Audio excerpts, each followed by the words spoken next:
Further ado, let's give a warm welcome to Erik. Thanks, guys. Thank you. It was already pointed out, too, that apparently I have one shirt. So going to be talking about combating rising advertising costs. Quick show of hands, who here does anything on Facebook or Google as far as advertising? And put your hands down real quick. Now show of hands, who is having a harder time now than they did a year ago? Cool. So half of you are just still doing all right, which is great. So this is me. I'm wearing the same shirt again. Basically just to give you guys an idea of a quick background and where I'm coming from when I talk about this stuff. Over the past decade, I've built 3 different e-commerce companies, 1 in music and 2 in fashion, and sold both the fashion companies one after the other. The first one about 8 years ago in the subscription e-com space, before there was a term that was subscription e-commerce. This is like pre-Shoe-Dazzle, Dollar Shave Club, all that. So I was really scrappy about it. Klaviyo didn't exist, which was a pain point. Shopify was just getting started, and everyone talked about that it wasn't scalable or editable, so nobody liked it. So that was back, we were on Magento.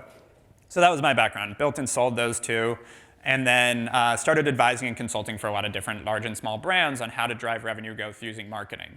I was not a growth hacker. I was not someone that knew how to, was a Facebook ad ninja. I looked at the full picture and always was looking at where can we pull levers. And Andrew's speech this morning was actually a great preamble into this. So a little bit about Hawke Media. We're the fastest growing marketing consultancy in the country. We're actually about 170 full-time people, offices in LA and New York. And the reason we started the company was the idea of making great marketing accessible to everyone. So it's just continued to see a pain point with my own businesses as well as a lot of the companies I've worked with and advised for, where when it comes time to execute on marketing, you have 2 options. You either hire an in-house team or hire an agency.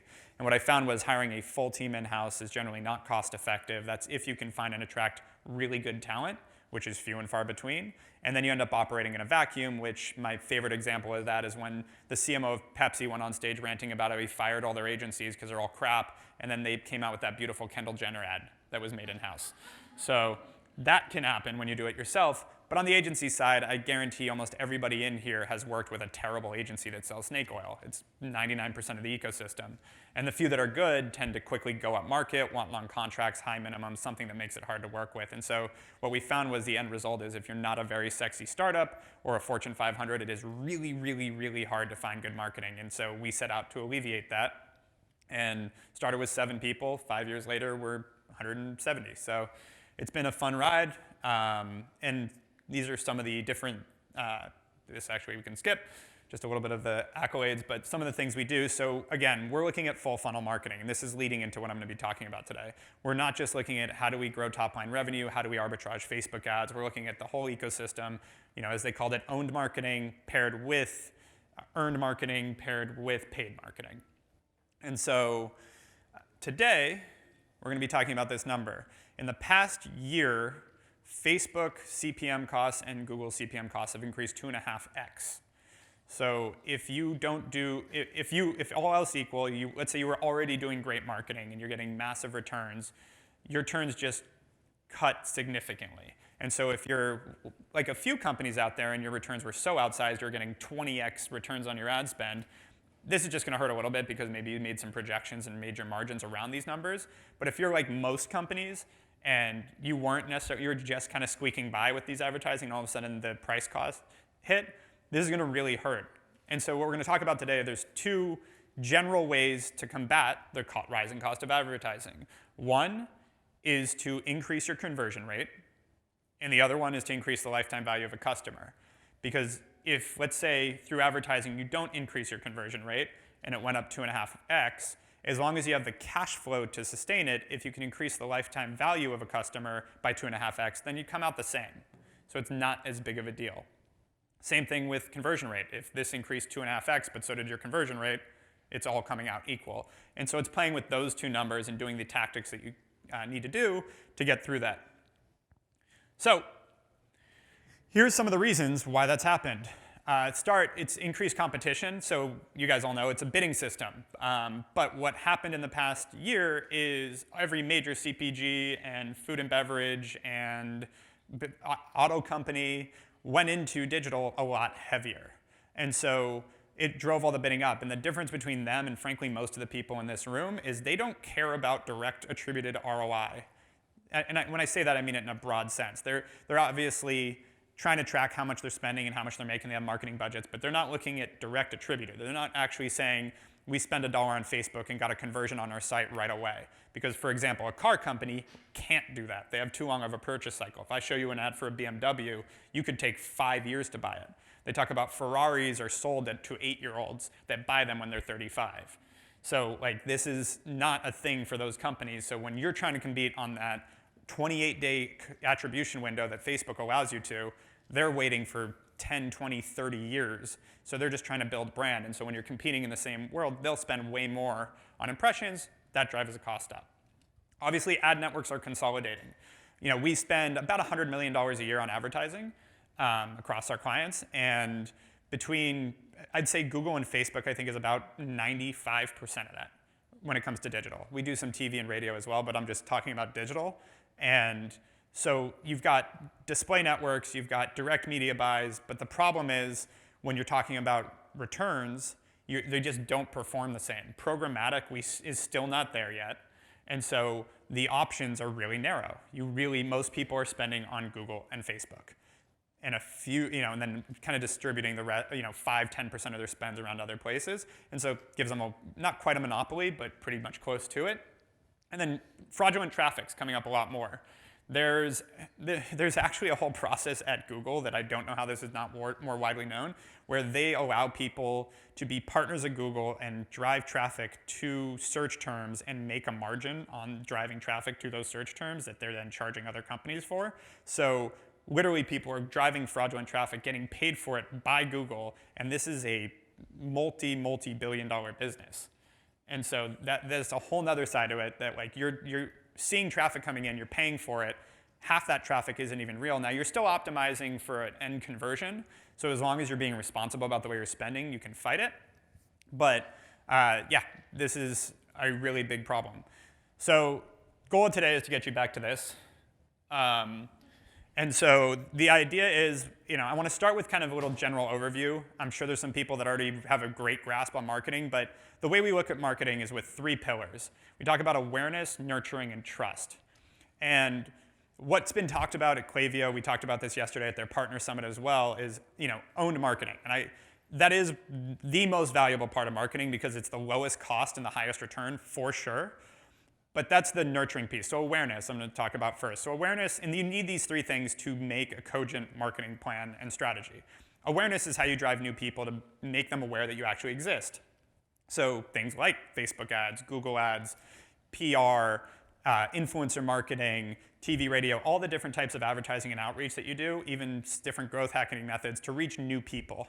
And so you have to that's filling the top of the funnel. This is marketing and sales 101. You have to fill the top of the funnel somehow, and owned marketing doesn't do that. The only thing that happens in owned marketing that can fill a little bit is you increase word of mouth, which at the end of the day will be the lifeblood of your company, so don't doubt that. A good product and good word of mouth is the make or break of a company, because if you have to buy every customer, you're screwed. So driving that is important, and owned marketing definitely helps assist that more than anything.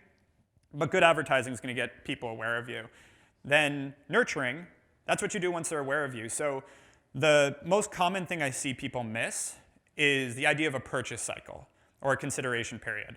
So when you're doing marketing, a lot of people expect that, like, I run an ad and they're going to buy something right away. Like, obviously, like every one of you, the moment you see a Facebook ad, you buy, right? Yeah, no. So the answer is there's actually, we've worked with about 2,200 brands at this point, and have analyzed data on around 15,000 companies that have asked us to audit their marketing, look at what they're doing.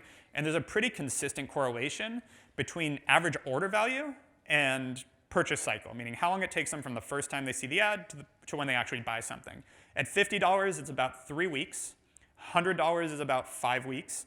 $200 is 6 weeks, and it tapers off after that at 2 to 3 months. And I'm talking about impulse buys, by the way. If we're talking about something someone needs, they're either going to buy it now or not, or they're going to buy it when they need it. But I'm talking about those things that you'll buy just because, oh, that's like fashion, beauty. A lot of the companies here, that's about the purchase cycle on it.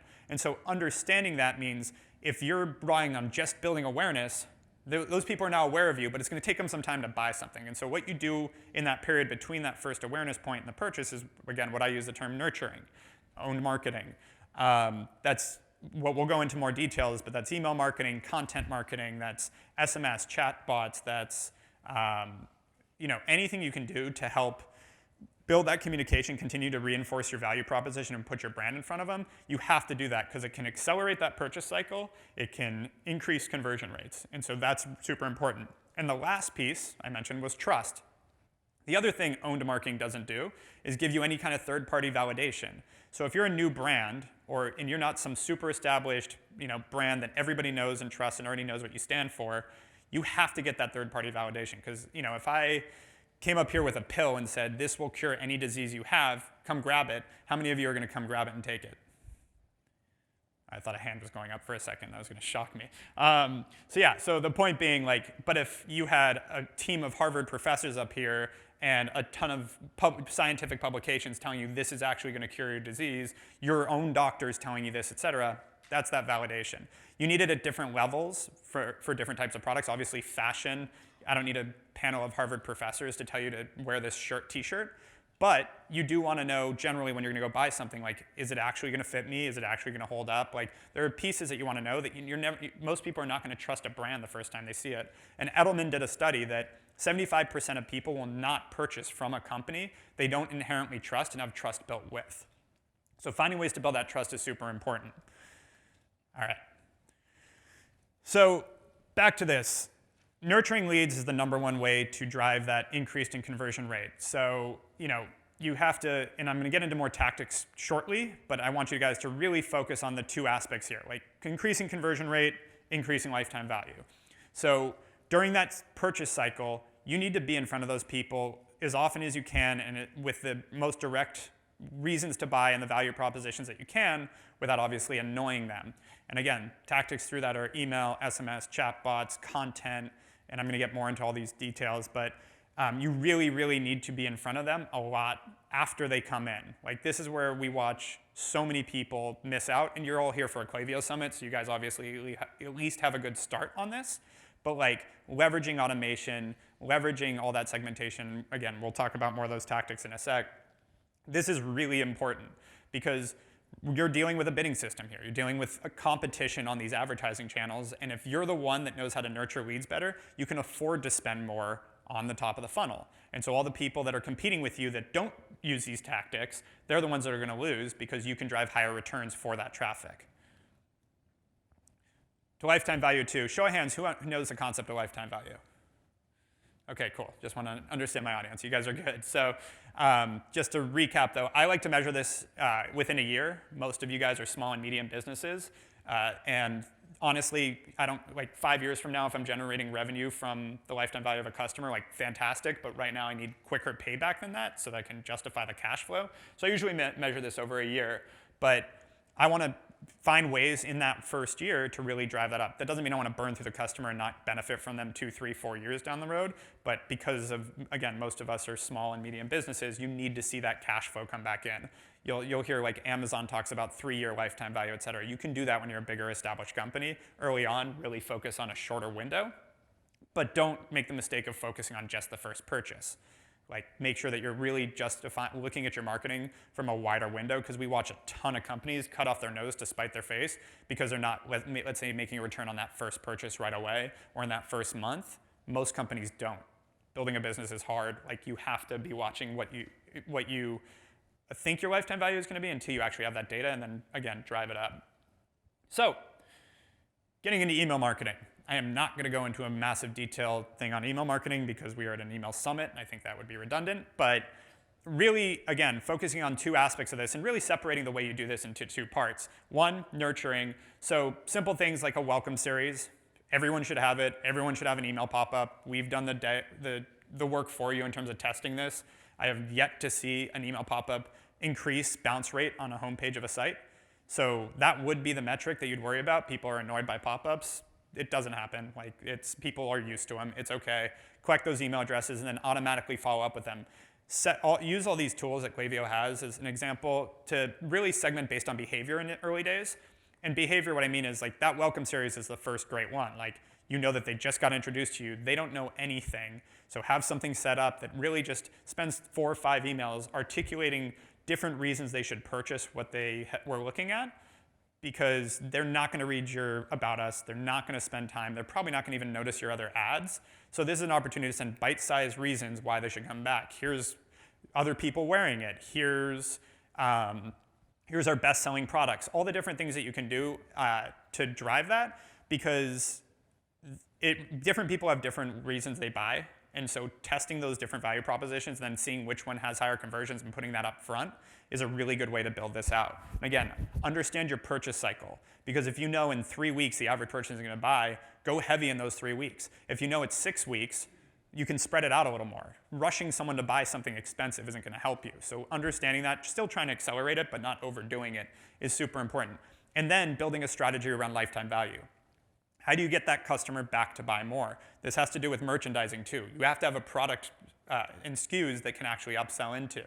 But then also actually telling them to come back, telling them that that shirt goes really well with these shoes or this pants. I'm using fashion as an example because it's easy, but these are things you need to build to have a sustainable business. When we're talking again about owned marketing, let's say Andrew's right and it's swinging back and it's going to be mostly about owned instead of marketplaces now, you have to have the product mix to actually bring people back to benefit from owning those customers. If you sell 1 SKU or 2 SKUs and they're not refillable and repeatable, you're wasting the fact that you just spent all that money to get that initial customer and you're not able to monetize it. So merchandising is super important. Then on top of that, actually talking to them, telling them to do these things. People are very direct.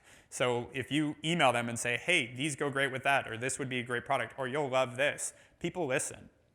And so giving that, and then also asking for things like referrals, increase word of mouth, like saying, like, share with this with your friends, giving them reasons to. The only caveat to that I want to give is if people are already inherently sharing because of the nature of your product or service, people like what you do and you're getting a ton of volume there, be very careful introducing an incentive, because sometimes the goodwill incentive goes further than, let's say, hey, if you could introduce me to anyone that would love these shoes, that'd be great. You guys might want to help me out because I came here on stage, and so you're going to tell people like, oh yeah, check this out. If I said, hey, I'll give you 50 cents if you introduce me to anyone that wants these shoes, I don't really want your 50 cents. So I just dissuaded you by trying to offer you something. So be really careful with that on the incentive part. But again, separate the two strategies, really think about like, how do I convert someone? And then also, how do I increase their sales? How do I increase their word of mouth? And develop strategies for both, again, based on behavior, as well as win backs. How do I get this person back? They haven't been on the site in a while. So that's email. This has been new and exciting. Show of hands, who's already incorporating SMS and chatbots? I like it. You guys are a good room. So how we've looked at this is, first off, crazy stats here. So 90% of all texts are read in 3 minutes. Someone volunteer, average open rate on email on Klaviyo. There's a lot of Klaviyo's in the room. 15 to 20, yeah. 20%, perfect. So you're talking about a pretty big increase here. And I think, I don't know, it sounds like Klaviyo is coming out with SMS too, so there's an option there. But this is super, super important because it's a little harder to collect phone numbers than it is email addresses. People are still getting used to it, but it's not that much harder. And you're talking about 90%. And the click-through rate, which on email on average, from what I've seen, is 3%, is 30. So it's not just people going, like opening the text message because they're annoyed and they have a text message. You're getting 30% click-through rate as opposed to 3. So I'm not saying get rid of email, just to be clear. You do both. The answer is like both work for different types of people. Email's still a great volume game, but the way you do SMS and what we've seen is a little different. We like looking at it as more proactive customer service. So think about it as a good example is abandoned cart. I'll go back to the shoes. So I put these shoes in my cart and I go, and these aren't any special shoes, just to be clear, but I put them in my cart and I bounce off the site. Notoriously, people love to say, hey, we saw you left this in your cart. Here's 10% off, come back, and desperately try to get that customer back. Not really, if you're into the shoes, you're gonna take them. If you're not, like maybe 10% off. Most of the time, I feel like people are gaming that and just waiting for that discount to see if it happens because so many people use that tactic. With SMS, it's not that. It's, hey, we saw you left these shoes. Did you have any questions? Because what I will tell you is most people, including, I'm guessing most people in this room, don't want to go search through your FAQ to figure out what your sizing chart looks like for your shoes. they're going to just be like, oh, I don't really know how these fit. I don't have time for this. I'm going to move on because, again, you probably got them on some impulse buy through an email, through an ad. They're on your site, and they're like, I don't know how these fit. I'm out. There's an opportunity to go, hey, can I answer any questions? Can I help you? And through the holidays, doing this with chatbots and SMS, we actually saw a decrease in abandoned carts by about 40% by incorporating this. It's massive. We saw massive returns from the companies that would listen and do this type of tactic. So with chatbots, SMS, again, this is back to what Andrew was talking about, like really try to build that human interaction. You can automate the first few things, but really give this an opportunity. Like, this is a good use of your customer service time. These people are ready to buy something and have a few questions. You can afford to have them get on chat with someone. So good strategy here. Next, content marketing. Who here has heard the term content is king? Okay, cool, because it seems like a room of people that go to marketing conferences, so we've all heard this redundantly, yet I still don't see most companies leverage this. Own content, branded content, own marketing, like creating content and being your own publisher is probably the best way to increase conversion rate and increase lifetime value and increase word of mouth. Being a publisher of your own. So instead of advertising in Vogue, be Vogue if you're a fashion company. Like, come up with content that actually brings in your audience above and beyond a purchase decision. Because if you can engage people above and beyond just should I buy those or not, you're going to increase their time on site, you're going to increase trust with them, you're going to be top of mind, and you're going to eventually convert those people at a higher rate. What that rate is obviously where the variable is, but the argument that getting people to your site to engage in content that they're interested in that has to do with your brand won't work is just crazy. It works every time. The best version of this is Red Bull, in my opinion. Red Bull Media House now generates more revenue than the energy drink. So their content team has actually outpaced their product team. Like, building this, I mean, you see this with FabFitFun, you see it with Glossier. This is some of the most profitable, successful e-commerce companies are putting content first, are building their brand, because this is where you get brand in a digital world, is having that relationship, again, other than another email that says you're having a sale or I should buy your stuff. Like, it's about how do I actually build value for my customers and get them engaged with me and to like me more than just buy something.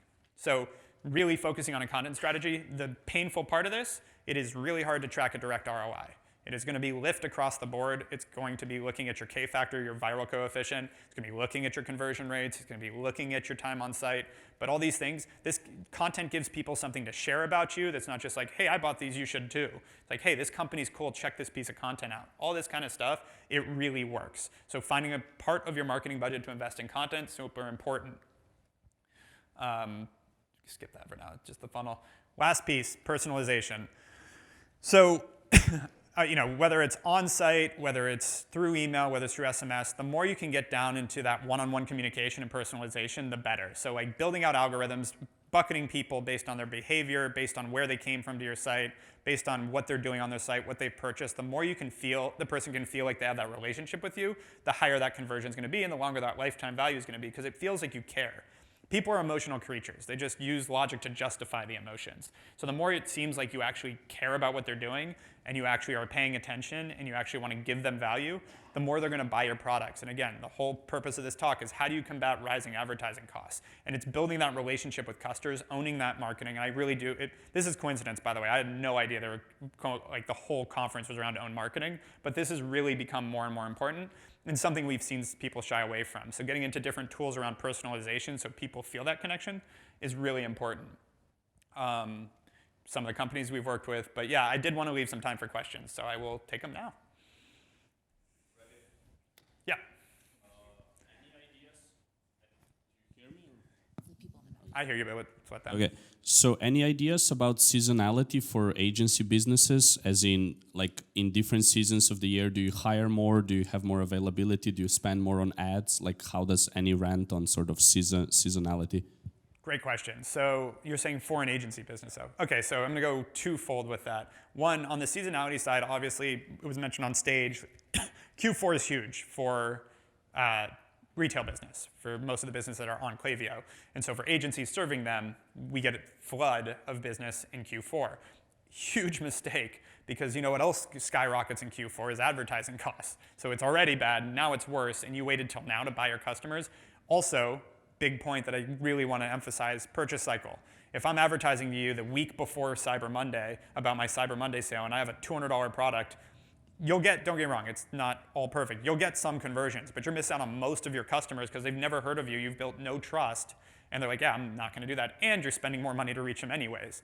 So what we usually say is like, spread that out. Do a lot of your advertising in Q3. Focus on owned marketing in Q4. I'm not saying cut advertising completely, but don't get on the hamster wheel and try to catch up in Q4. And so as an agency, we push our clients to do that too, and it works. We had a company that sadly, for other reasons, went under. But anyone know Raiden, the luggage company? A few people. Okay, so Raiden launched. Funny enough, Raiden pitched to Warby Parker.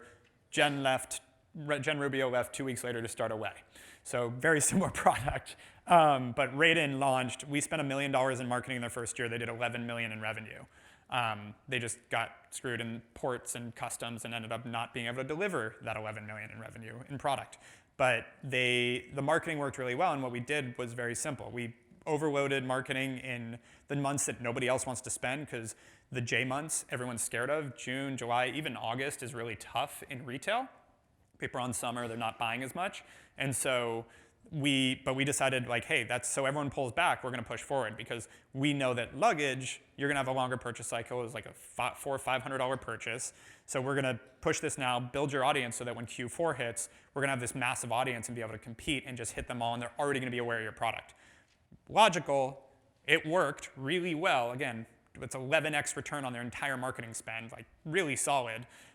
But it's still something that's been very hard to convince companies to do. So if you can do that as an agency, then your ebb and flow of clients doesn't go crazy as well. Like we actually a lot of times will cut off at a certain date and say like, we're not taking on any more clients for the holidays, because it's not like, as much as we want to be accessible and that is our mission, we also need to work with people that are thinking logically about their business. And to launch, we literally every year, without question, we get phone calls like 2 days before Cyber Monday. Hey, I need to get my ads live. And it's like with new clients, people if we're already working with them, we've coached them a long time ago, but like we're already doing holiday marketing. I swear, we have a Christmas tree and wreath up in the office currently, and that is true.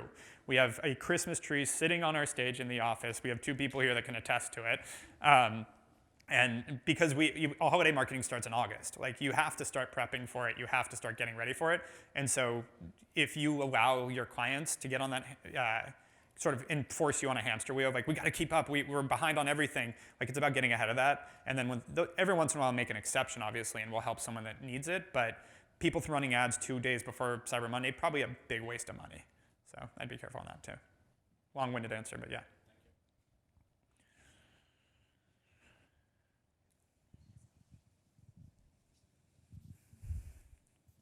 Erik, thanks for being here. Thank you. My name is Jeremy. My question's about SMS and Optins, and I'm kind of concerned.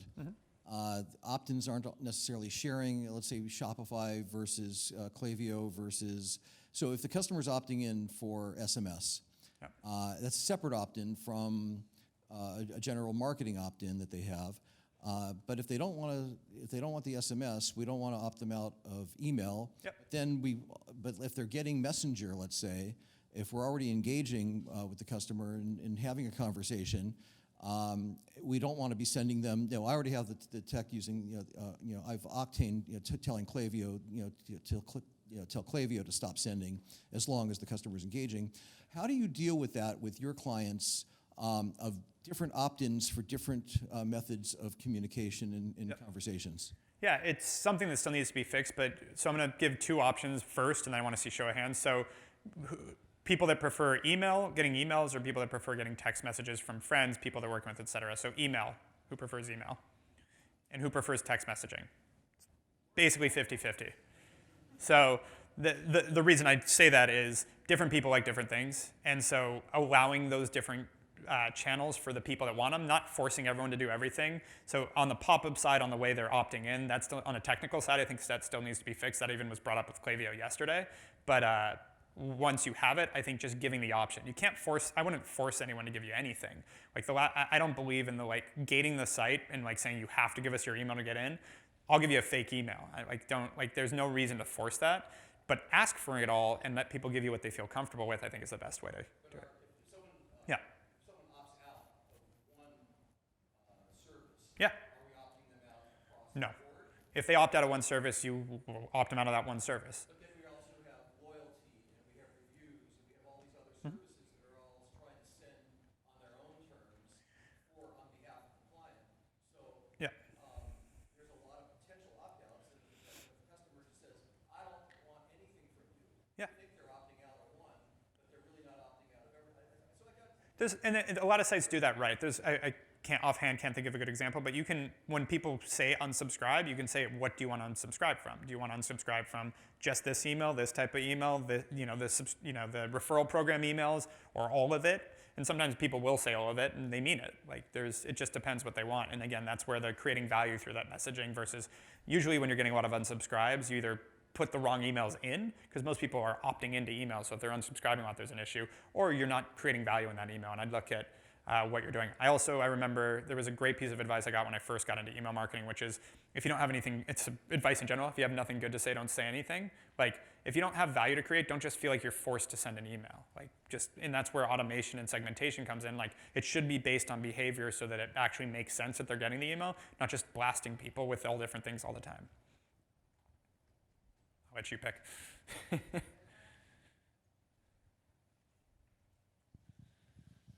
How do you coach clients, especially when you're pitching lead nurturing, on cross-channel attribution and how you kind of weight sales, right? You bring someone through a Facebook ad, but they convert through a text message or chatbot. Yeah, short answer, and I'll give it a longer one, is I tell them to stop wasting their time.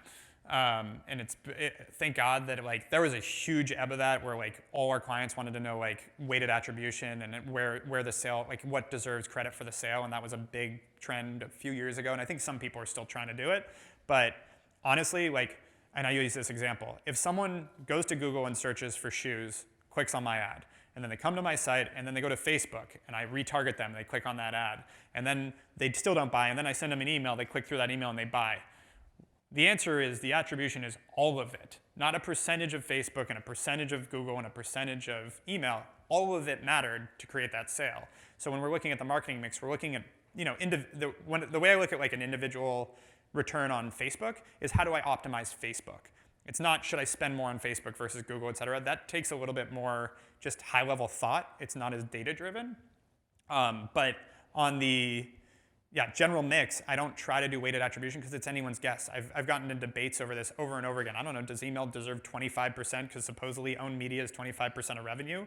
Or does it deserve 50% because they wouldn't have converted with that? It's anyone's guess, and so playing that game, honestly, I feel is a waste of time and focusing on the wrong thing. The point is, it all mattered. You have to do all of it.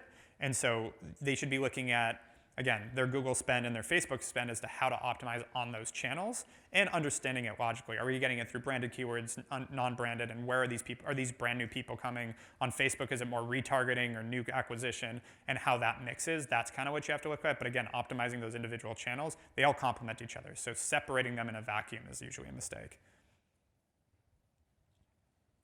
And we had, just real quick, we had that conversation with one of our biggest, fastest growing clients, we had that about 6 months ago. They listened to us, and it literally, they stopped. They were holding back on everything because they couldn't attribute everything.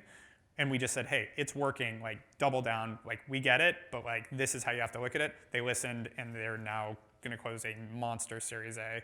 I think they just did last week. So yeah, it works. It's just, sometimes it does take building that trust with the client too. Hi, Eric. Hey. My name is Dave Pan from My Intent. I think we'll be at your Hawke Fest making bracelets here coming up. Question for you on the product life cycle that you were talking about. So with products that are $100, $200 plus, taking 5, 6, 7 weeks, et cetera. From a retargeting on Facebook, obviously you can break out time windows and whatnot. And so we've tried the longer time windows, and typically we've seen those not work as well, even though we have products that are $100, $200, et cetera. So how do you then, but I believe you when you say $100 takes 5 weeks or whatever. I find that for myself when I buy products, right? Yeah. So then how do you think about breaking out, from an advertising standpoint, all the retargeting and stuff when you're not seeing the performance in the ads that go longer than say a week of retargeting or two? But then it makes sense that logically it does take longer for the customer to. And then do you change your Facebook attribution window from the 28 days to something longer in order to capture that data? Yeah. So I don't unless they change something recently, you can't change it to longer than 28 days. But we use other things on our end, whether it's Yaguara or Glue, to track that longer window of conversion. I think Klaviyo has a feature on it as well at this point. On the retargeting side, it's not just like during that 5-week period, 6-week, whatever it is, it's doing just retargeting. Again, it's more of a mix. Like I would think about it logically as terms of like, it's going to cost you a lot of money to hit those people over and given ads. You're probably better off doing SMS and email and these other systems to really hit them. If you're seeing that, again, it's case by case. I haven't seen the data that you're looking at, so it's hard to make a direct response there, but it would make sense that after a couple weeks of seeing your ads, depending on also your frequency, if you're hitting people really hard those first 2 weeks, that's what I was saying with spreading it out. If you know it's going to take them 5 weeks, just serve them a little, tone it down a little bit with your individuals. You probably will see a little bit better result because at some point I'm going to get sick of seeing your ad.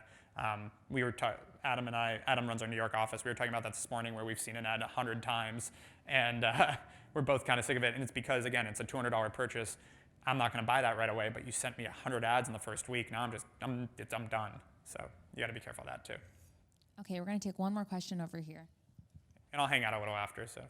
My question is about SMS and chatbots specifically. With Facebook chatbots, we found really good results in lead gen, but because of the 24-hour plus one rule, how do we nurture those customers past that kind of 24 hours? And what recommendations do you have for like moving them to maybe something more like moving them from SMS or moving them from Facebook to something like SMS or email? Yeah, I mean, I think that's the SMS again. I think is more of like, or not SMS, sorry. Chatbots are more like in a real-time thing where like they're on your site, they want something, they want some feedback. When I've seen companies get into like pinging me with like promotional things on because I gave them permission to chatbots like a month later, that to me is just really annoying. So like it really should be in the moment with that, and then going back to email, and then SMS. If it's proactive customer service trying to help someone, so to speak, I think that can work. But for promotional stuff, I think sticking to email is probably a good idea in that sense because you're going to annoy your customers if not. So thank you guys. Really appreciate you coming out. I'll hang out for a little bit.